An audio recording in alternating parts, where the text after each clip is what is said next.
This is Module 7, Ethernet Switching of the Cisco Academy Introduction to Networks, version 7.0.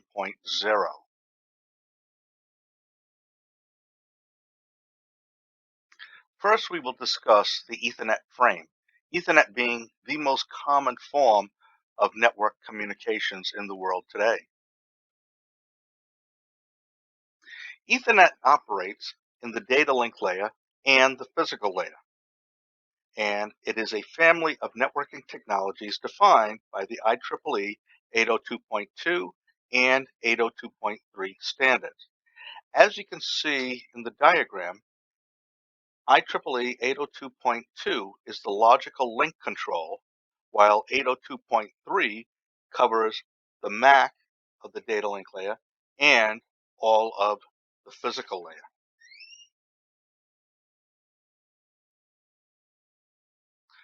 The 802 LAN or MAN standards, including Ethernet, use two separate sublayers of the data link layer to operate. Logical link control, which is the IEEE 802.2, places information in the frame to identify which network layer protocol is used for the frame.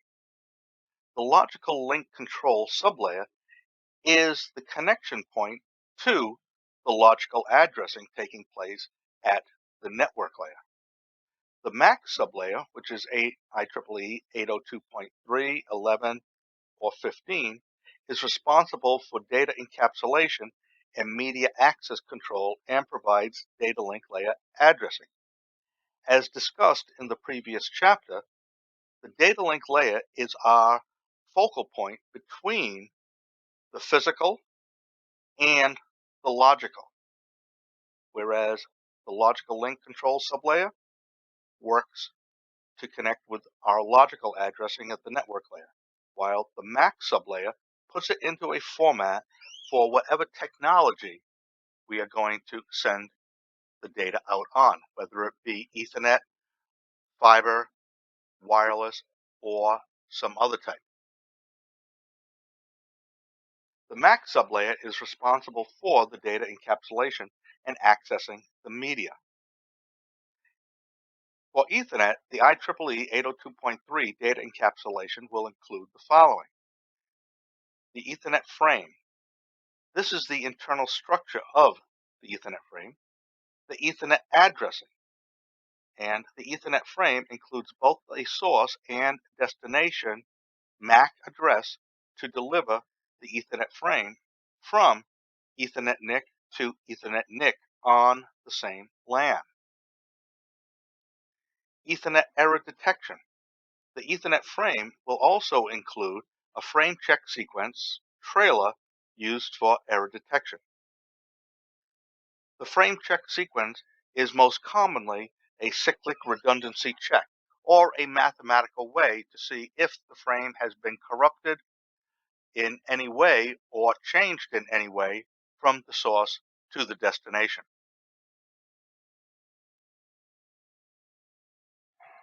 The MAC sublayer, which is the IEEE 802.3 MAC sublayer, will include the specifications for different Ethernet communication standards over various types of media, including copper or fiber. Legacy Ethernet using a bus topology or hubs is a shared medium, therefore it runs at half duplex. If you recall, half duplex, one device needs to send data, then stop, and then the connecting device can send data back. But we cannot have data going in both directions at the same time in half duplex. In this bus topology, as used with original cable type connections, because there was only a single pair of conductors, it was contention based. Each host on the network needed to wait until the carrier was free. And because it was contention based, if more than one host was waiting to send data, They may both assume that the line was free at the same time and try to send data, creating a collision. Because of this, we needed a method to detect and correct in case a collision occurred. Ethernet uses carrier sense multiple access with collision detection, which sounds very complex but is actually very simple in that each host will sense the carrier waveform to see if there is data being transferred or if the carrier is actually free.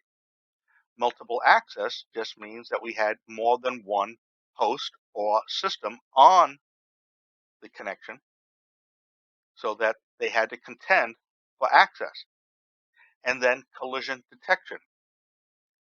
That the simplest way to describe collision detection is if we had two hosts both putting out voltage at the same time, the voltage level would rise above normal levels, and we could therefore detect a collision. Ethernet LANs of today use switches that operate in full duplex mode. Full duplex meaning we use two pairs of wire, one to send data, one to receive. In theory, a full duplex connection should have no collisions because we are not sending data in both directions on the same pair of wires. Full duplex communications with Ethernet switches do not require access control through carrier sense multiple access with collision detection because of the fact that they use full duplex and two pairs of wire, again, one for transmitting and one for receiving. The minimum Ethernet frame size is 64 bytes and the maximum is 1,518 bytes. The preamble field is not included when describing the size of the frame. The preamble would normally be either AA or 55. Either of these in binary is a series of alternating ones and zeros. This gets the timing down so that we don't have to send an additional connection for timing.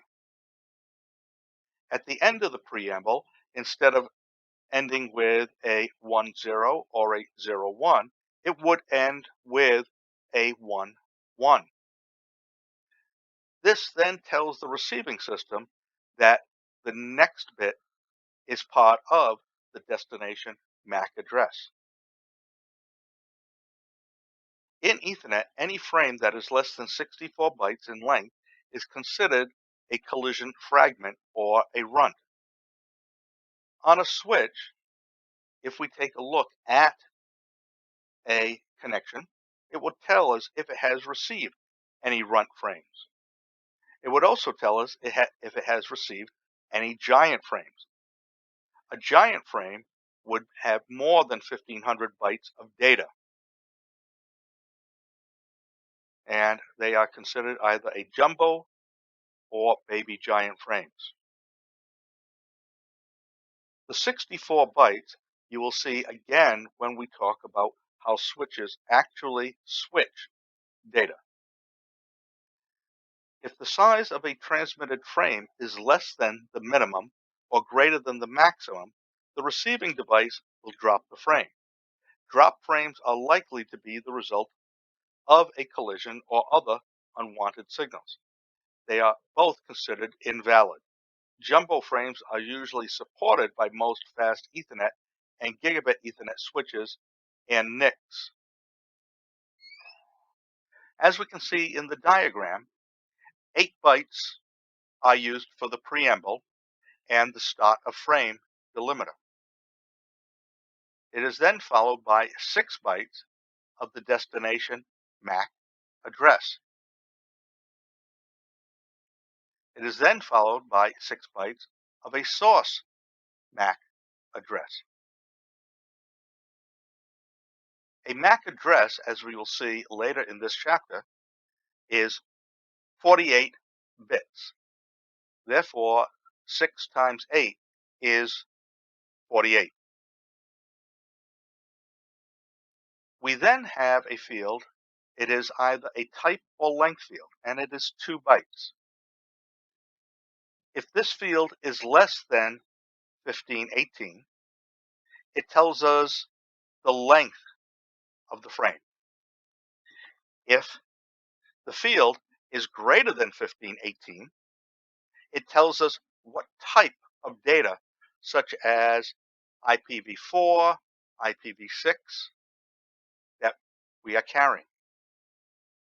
It is then followed by the actual data. And at the end, we have 4 bytes for the frame check sequence. If the amount of data is less than 45,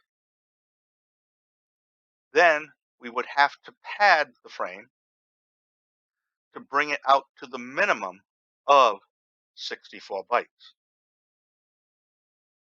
Padding is just adding in zeros of data to increase the size.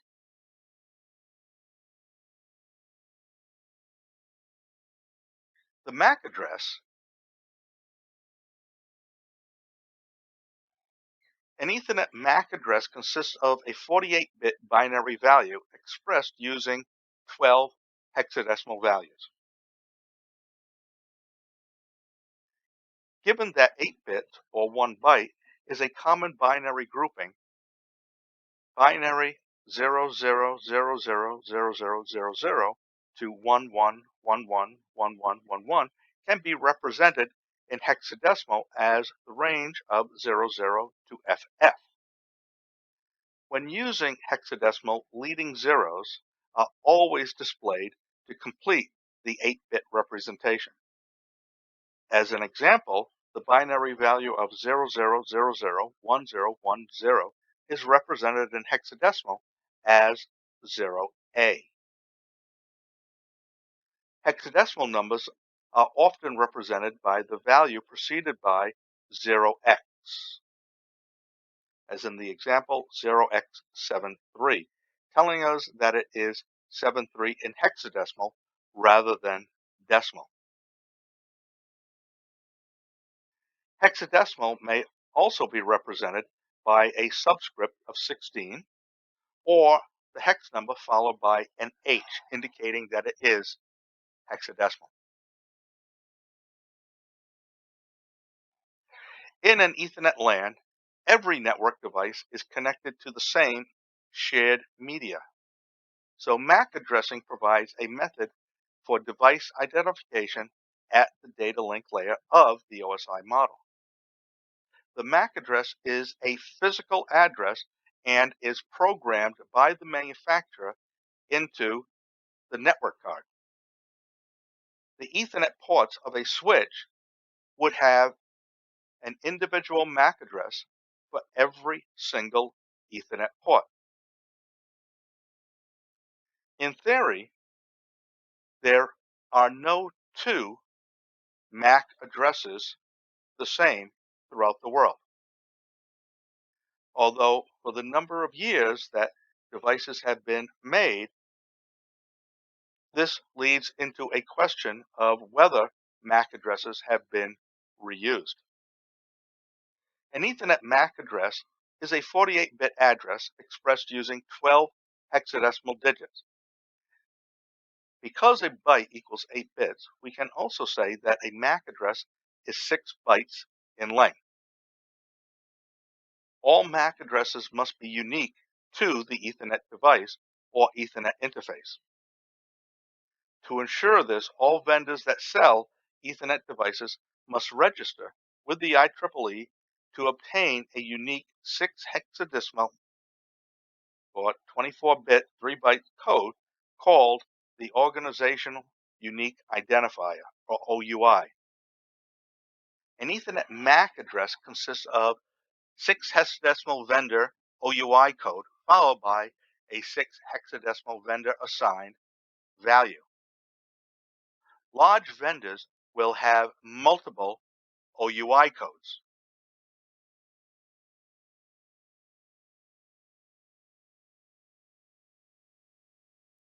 When a device is forwarding a message to an Ethernet network, the Ethernet header includes a source MAC address and a destination MAC address.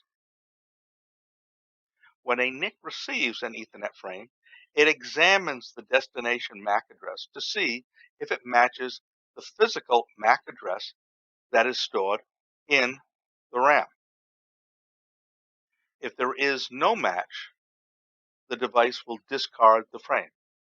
If there is a match, it passes the frame up the OSI layers where the de-encapsulation process takes place. Ethernet NICs will also accept frames if the destination MAC address is a broadcast or multicast group of which the host is a member. Any device that is the source or destination of an Ethernet frame will have an Ethernet NIC and therefore a MAC address. This includes workstation servers, printers, mobile devices, and routers. If a computer does not know the MAC address of the destination host it is trying to reach, it will send out an ARP request.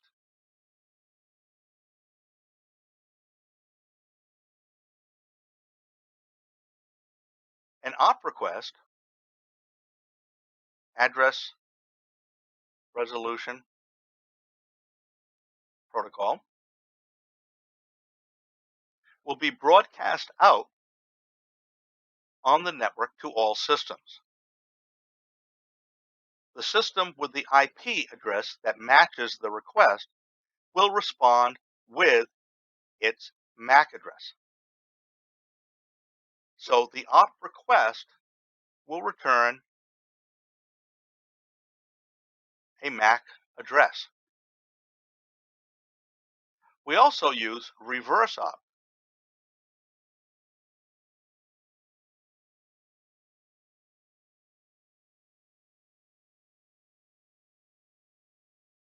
A reverse ARP request is for a device that we know the MAC address, but we are not sure of the IP address. So again, we will send out a broadcast looking for that MAC address, and the host with that MAC address will respond with its IP address. One way to remember which process will locate which address is ARP and MAC are both odd number of letters, while reverse ARP and IP are both even number of letters.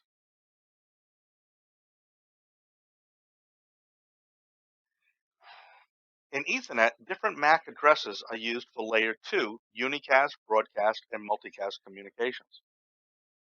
A unicast MAC address is the unique address that is used when a frame is sent from a single transmitting device to a single destination device.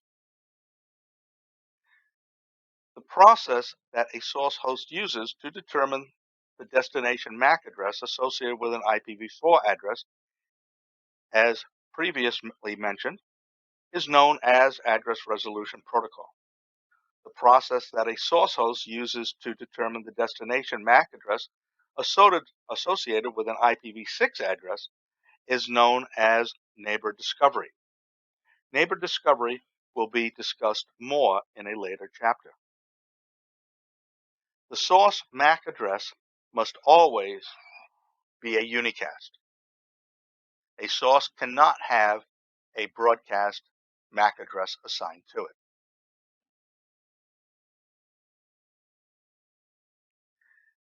An Ethernet broadcast frame is received and processed by every device on the Ethernet LAN. The features of an Ethernet broadcast are as follows. The destination MAC address will be all Fs. So it is all ones in binary.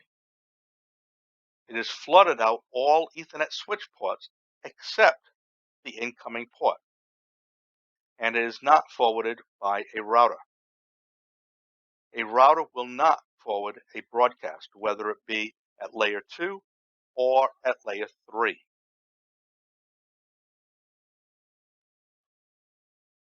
As a slight note for this sentence that it will be flooded out all Ethernet switch ports, it will only be flooded out the switch ports that are active at that time. Switch ports that have no host connected to them, the broadcast will not be flooded out of. If the encapsulated data is an IPv4 broadcast packet, this means the packet contains a destination IPv4 address that has all ones in the host portion.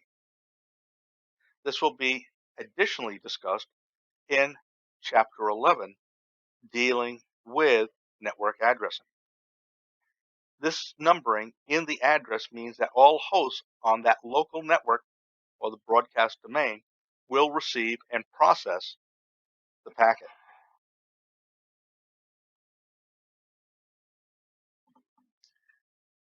An Ethernet multicast frame is received and processed by a group of devices that belong to the same multicast group. There is a destination MAC address of 01005E. When the encapsulated data is an IPv4 multicast packet and a destination MAC address of 3333, when the encapsulated data is an IPv6 multicast packet. There are other reserved multicast destination MAC addresses for when the encapsulated data is not IP, such as spanning tree, which will be discussed later in switching. It has flooded out all the Ethernet switch ports except the incoming port, and again only the active ports, unless the switch is configured for multicast snooping. It is not forwarded by a router unless the router is configured to route the multicast packet. Because multicast addresses represent a group of addresses, or sometimes referred to as a host group, they can only be used as the destination of a packet. The source will always be a unicast or a single source. As with the unicast and broadcast addresses, the multicast IP addresses require a corresponding multicast MAC address.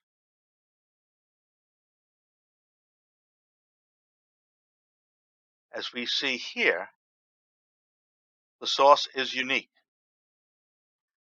but the destination MAC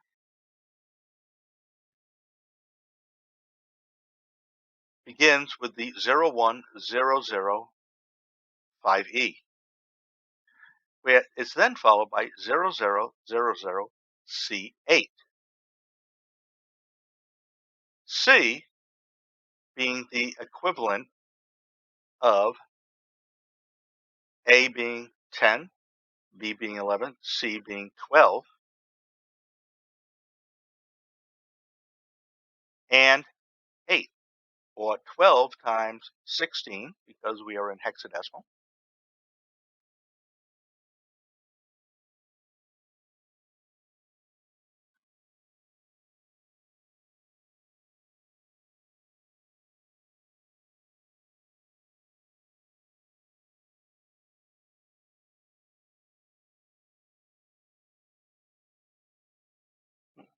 correct that.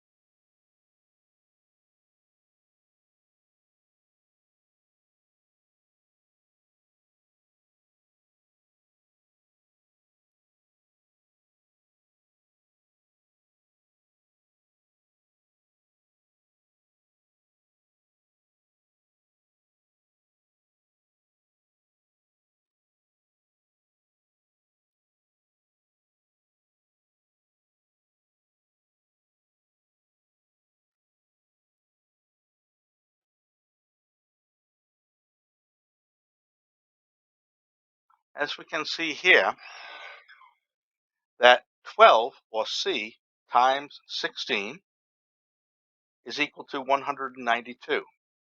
plus the 8 as the least significant digit brings us up to a total of 200, which we can see is the same as in the destination IP address.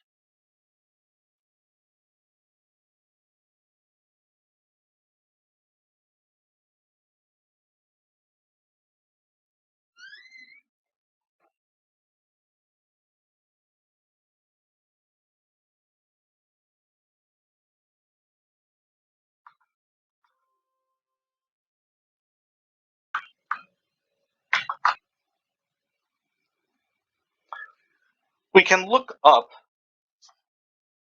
the MAC address to determine what vendor made the network interface card. Here, I have done a Google search for MAC address lookup. I am just going to take one of the entries.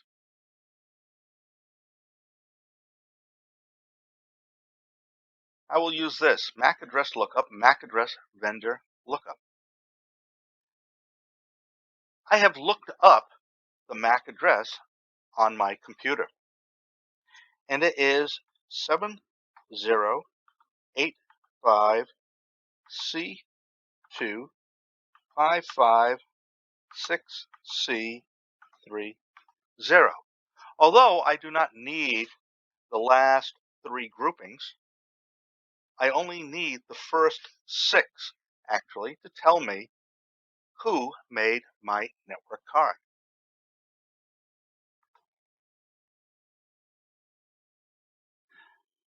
My network card was made by AS Rock Incorporated. They are located in Taipei, and we have the address. We can use a MAC address to determine the vendor of any particular card. You may want to try this with your phone. Looking in to a phone, you can also find the information about the MAC address.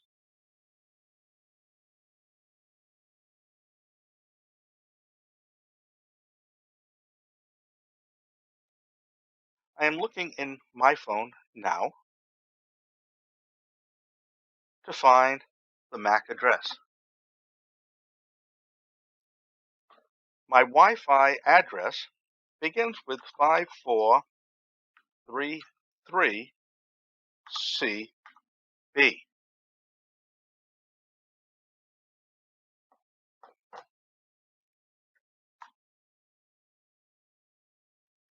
Because I use an iPhone, the MAC address was from Apple.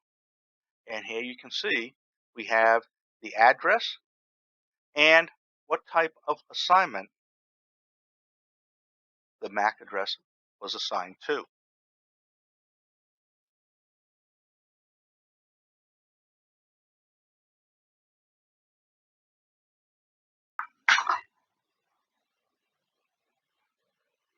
The MAC address table is held by the switch and is dynamically determined as the switch normally functions. A layer 2 Ethernet switch uses the layer 2 MAC address table to make forwarding decisions. It is completely unaware of the data or protocol being carried in the data portion of the frame, such as IPv4, an ARP message, IPv6, ND packet. The switch makes its forwarding decisions based solely on the layer 2 Ethernet MAC address. The Ethernet switch examines its MAC address table to make a forwarding decision for each frame. Unlike legacy Ethernet hubs that repeat bits out all ports except the incoming port, when a switch is turned on, the MAC address table is empty. The MAC address table may also sometimes be referred to as a CAM, or content addressable memory. A term I normally use for a hub is a goes into, goes out of. Whatever goes in on one port goes out of all the other ports. Therefore, you can only have one communication at a time. If we took a diagram of a switch,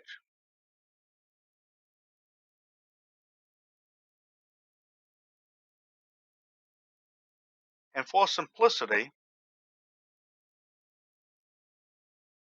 just said our MAC addresses were A, B, C, and D, connected to ports 1, 2, 3, and 4. When the switch first starts, the CAM table or MAC address table is empty. As any of the devices send data, the switch will build its CAM table, indicating that port number 1 is associated with MAC address A. Port number 2 is associated with MAC address B. Port number 3 is associated with MAC address C. And port number 4 is associated with MAC address D. If A sends a message destined for C, the switch will make a connection only between A and C.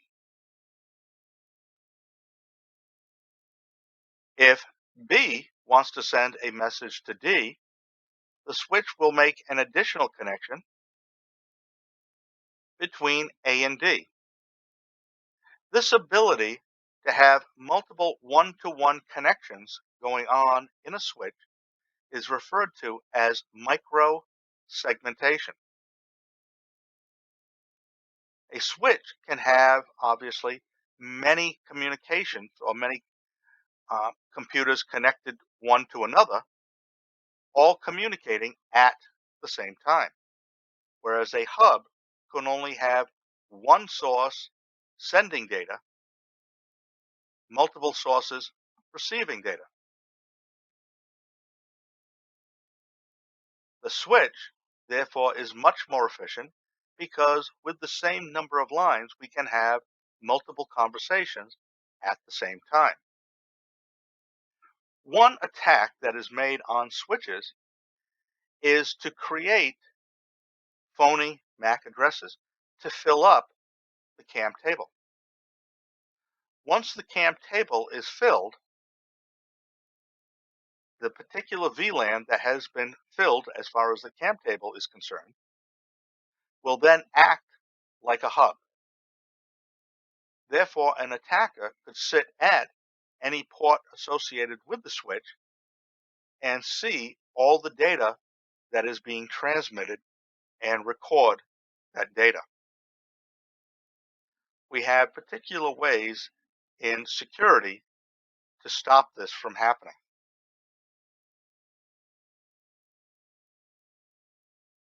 So the switches will examine the source MAC address to learn the MAC address of the host connected to each of the ports.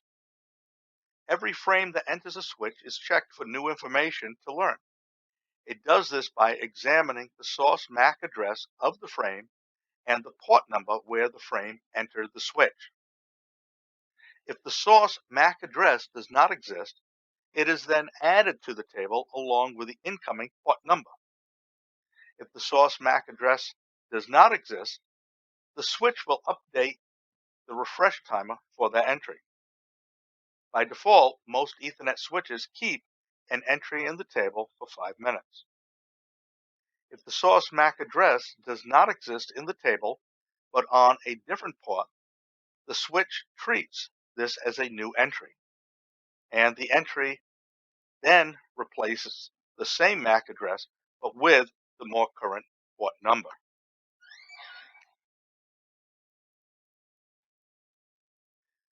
If the destination MAC address is a unicast address, the switch will look for a match between the destination MAC address of the frame and an entry in its MAC address table.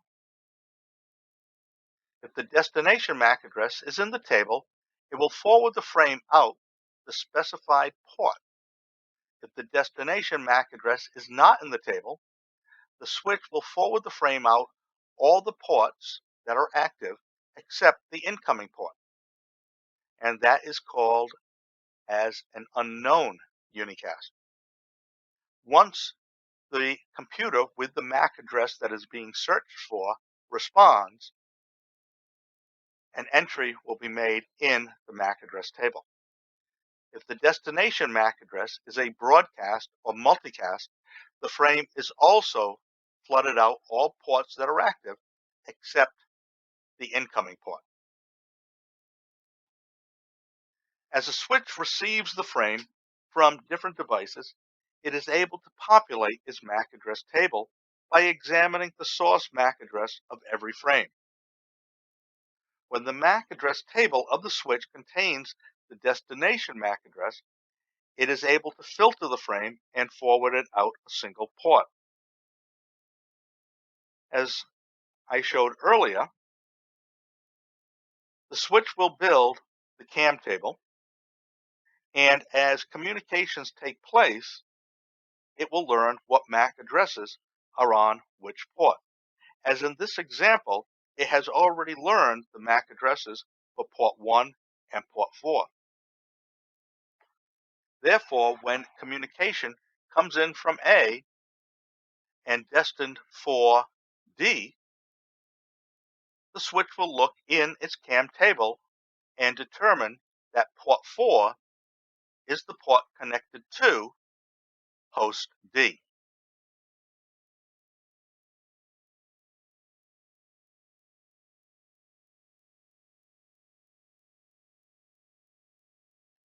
Switches, how they forward data and the speeds at which they can work is critical and determines, for one thing, the difference between a $30 switch that you may find at a local store versus a $500,000 switch that a service provider may use. There are two main categories of forwarding methods that are used by Cisco switches. The first is the most accurate, but it also takes the most memory and processing power. Therefore, it is not quite as fast as other types. This is store and forward. This frame forwarding method receives the entire frame, computes the cyclic redundancy check, the frame check sequence. If the CRC is valid, the switch looks up the destination address, which determines the outgoing interface. Then the frame is forwarded out of the correct port. If the CRC is not valid, the frame is dropped.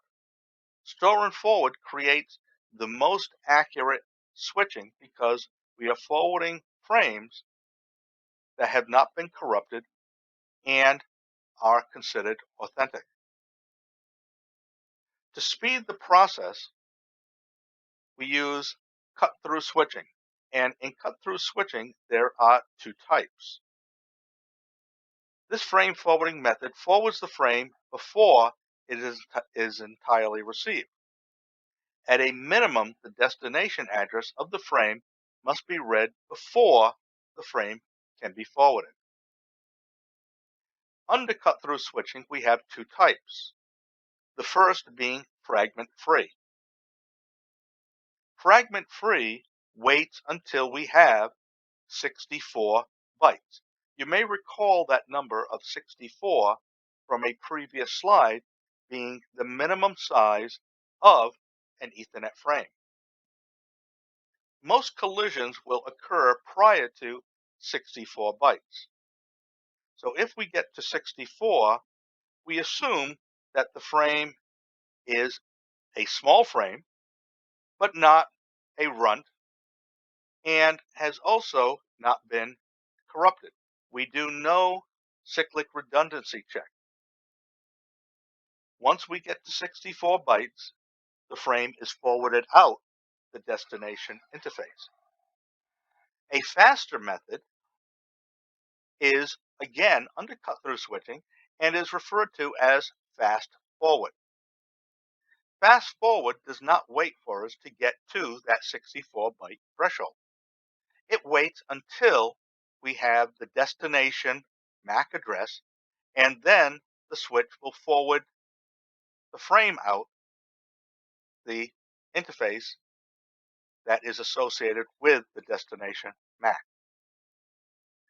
A big advantage of store and forward switching is that it determines if a frame has errors before propagating the frame.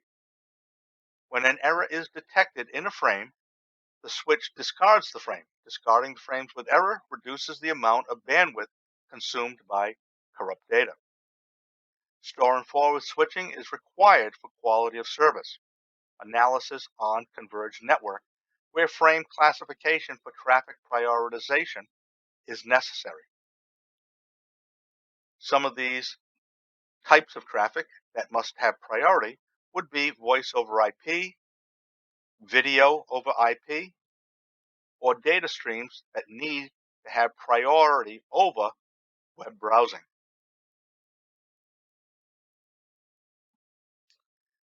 Cut-through switching, the switch acts upon the data as soon as it is received, even if the transmission is not complete. The switch buffers just enough of the frame to read the destination MAC address so that it can determine to which port it should forward out the data. The switch does not perform any error checking on the frame. As discussed here, when we say buffers, we mean memory, because the switch may be taking in data at a gigabit interface and sending out data at 100 meg or slower interface. We must have memory or buffering to hold the data to give us a chance to then put it out onto the destination port. As I discussed earlier, fast forward switching offers the lowest level of latency by immediately forwarding a packet after reading the destination address. Because fast forward switching starts forwarding before the entire packet has been received, there may be times when packets are relayed with errors. And when we say with errors, either the frame has changed for some reason, or it is the result of a collision. The destination NIC discards the faulty packet upon receipt. Fast forward switching is the typical cut-through method of switching. But because we are putting packets onto the network that may be corrupt, it is also consuming more bandwidth. Fragment-free switching is a compromise between the high latency and high integrity of store and forward switching and the low latency and reduced integrity of fast forward switching. The switch stores and performs an error check on the first 64 bytes of the frame before forwarding. Because most network errors and collisions occur during the first 64 bytes, this ensures that a collision has not occurred before forwarding the frame. Some switches are adaptable in that they will look at the switching and they may start with fast forward. And if they receive a number of errors, they'll switch to fragment free. If they are still receiving errors, they'll switch to store and forward. So they are adaptable for the type and circumstances of the transmission of the data. In a switch, we can have either port-based memory or shared memory. Again, switches need buffering because the source interface and the destination interface may be working at different speeds. In port-based memory, frames are stored in queues that are linked to specific incoming and outgoing ports.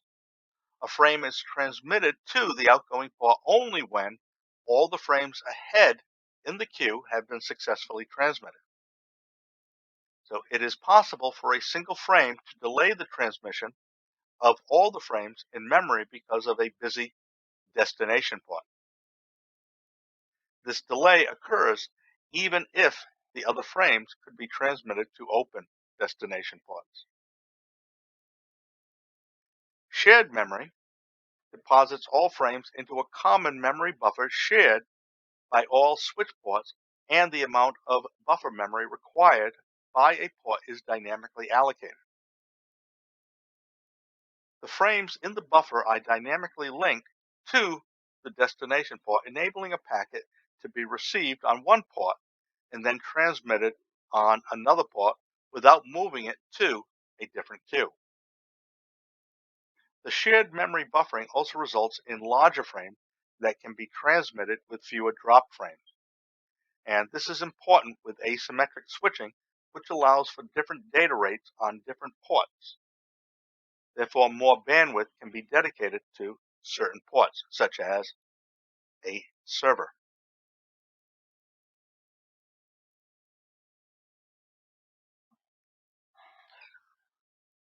On switches, both the speed and duplex settings can be adjusted. Most of the time, auto negotiation is in place. Two of the most basic settings on the switch are the bandwidth of the speed and the duplex setting. As you may recall, duplex was either full or half. It is critical that the duplex and bandwidth settings match between the switch port and the connected devices.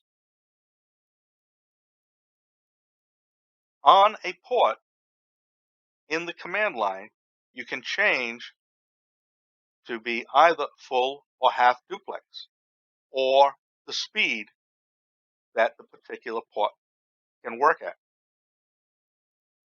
If you know that a port is always connected to a particular device,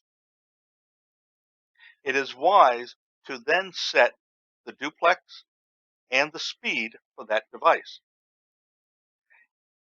A port that goes out to a host that may change should use auto negotiation. It is an optional function found on most Ethernet switches and NICs. It enables two devices to automatically negotiate the best speed and duplex capabilities. Auto negotiation is very functional and works the majority of the time. Is there the possibility that it may not select the best method? Yes. That's why if we know the device that we are connecting to, it is better to set the speed in duplex for that. When a port connects to devices that we do not have control over or may not know, it is better to use auto negotiation. A gigabit Ethernet port will only operate in full duplex mode. If I have a duplex mismatch, such as one side being set to half and one side being set to full, this is an extremely common error and the cause of performance issues on the 10100 megabits Ethernet link. It does not affect gigabit because gigabit links always operate in full duplex. It occurs when one port on the link operates at half while the other port operates at full.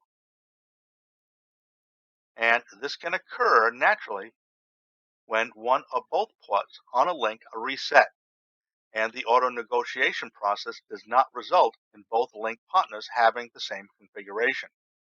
As previously mentioned, auto negotiation works the majority of the time, but there is the possibility that it may not. It also can occur when users reconfigure one side of a link and forget to reconfigure the other. Both sides of a link should have auto negotiation on, or both sides should have it off. Best practice is to configure both Ethernet switch ports as full duplex so that auto negotiation does not have the ability to possibly select two different types of duplex settings.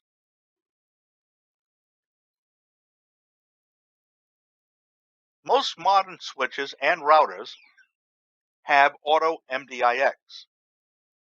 Connections between devices once required the use of either a crossover or straight-through cable. The type of cable required depended on the type of interconnecting devices. If I had a host being directly connected to another host, I needed to use a crossover cable. If we looked at the cable, we would have a receive port and a transmit port.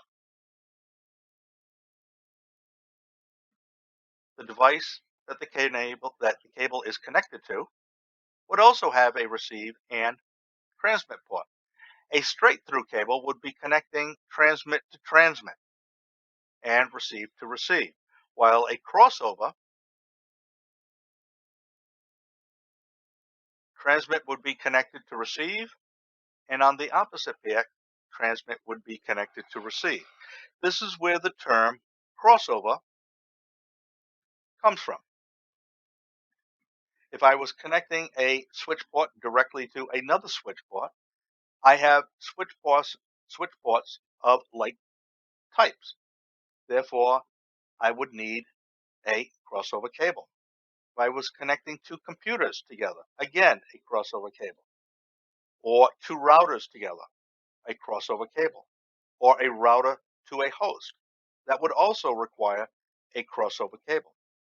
If I was connecting a router to a switch, that would be a straight through. On many switches, you may see the port number with an X after it, indicating that the port will do the crossover. Auto MDIX will take a direct connection between a router and a host and take a look at the electrical connection. Most of the switch devices now support the auto medium dependent interface crossover, auto MDIX feature. When this is enabled, the switch automatically detects the type of cable attached to the port and configures the electrical characteristics of the interfaces accordingly. In other words, it will change the electrical characteristics of the port, making a straight-through cable into a crossover or a crossover into a straight-through. The auto MDIX feature is enabled by default on switches that run Cisco iOS release 12.2 revision 18 SE or later. However, the feature could be disabled. For this reason, you should always use the correct cable type and not rely on the auto MDIX feature. Because it does automatically work, it is not 100% accurate. So it is much better to have the appropriate cable connecting your devices. Auto MDIX can be re-enabled using the MDIX Auto Interface Configuration command. This concludes Chapter 7